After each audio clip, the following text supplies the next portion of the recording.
London is a city of ghosts. If you walk through the financial district today, you are surrounded by the gleam of glass and the hum of the modern world. But beneath the asphalt, a different city lies buried, a city of timber, bone, and stone that vanished nearly 4 centuries ago. For hundreds of years, the true face of medieval London has been lost to us. We have relied on faded sketches and the dry ink of old chronicles to imagine the narrow alleys, the towering spires, and the filth of the streets. Until now, by fusing historical records with the power of modern artificial intelligence, we have peeled back the layers of time. We are not just telling you the story of the past, we are rebuilding it. From the shadow of the tower to the noise of the market, we have used technology to resurrect the lost city, stone by virtual stone. London was not always a sprawling metropolis.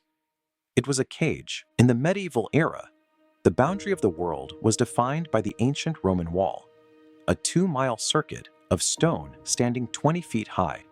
Inside this barrier, the city was a pressure cooker of humanity, tightly packed into a single square mile.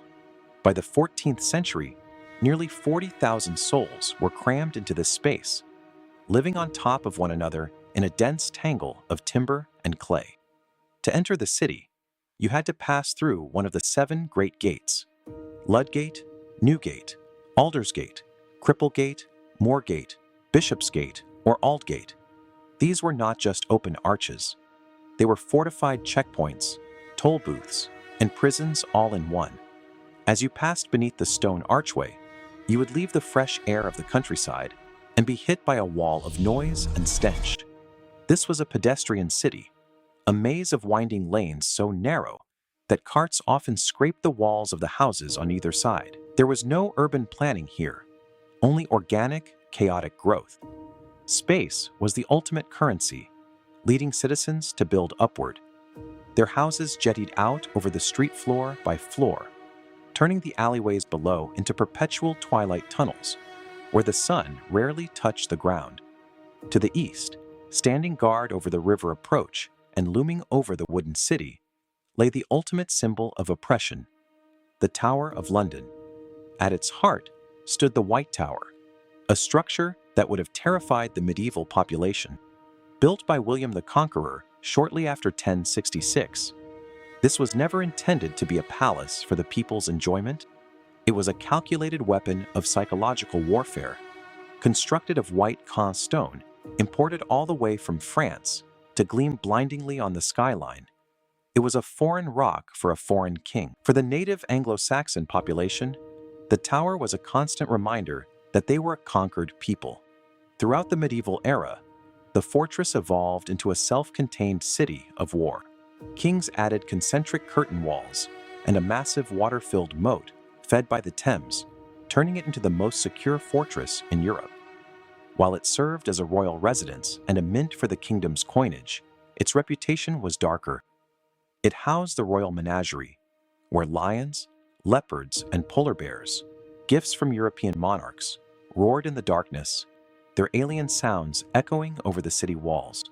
But mostly, it was a place of silence and state secrets.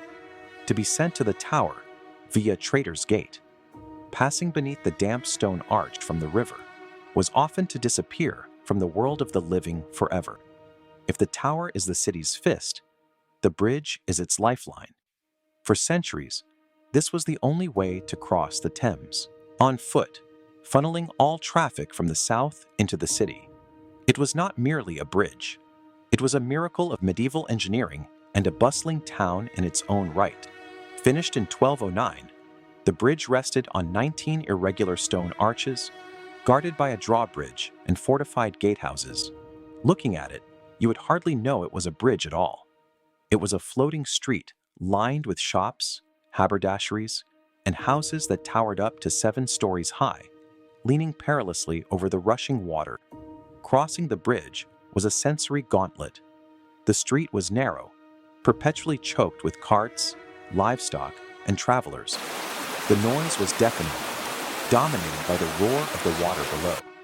The heavy stone arches acted as a dam, restricting the flow of the Thames and forcing the tide through narrow gaps. This created raging rapids with a drop of several feet, a phenomenon known as shooting the bridge. Many foolhardy boatmen drowned trying to navigate these violent currents. At the southern gatehouse, the stone giants showed their teeth. A forest of iron spikes displayed the severed heads of traitors, dipped in tar to preserve them and picked clean by seabirds. These heads stared blankly southward, a brutal welcome greeting visitors to the uncompromising reality.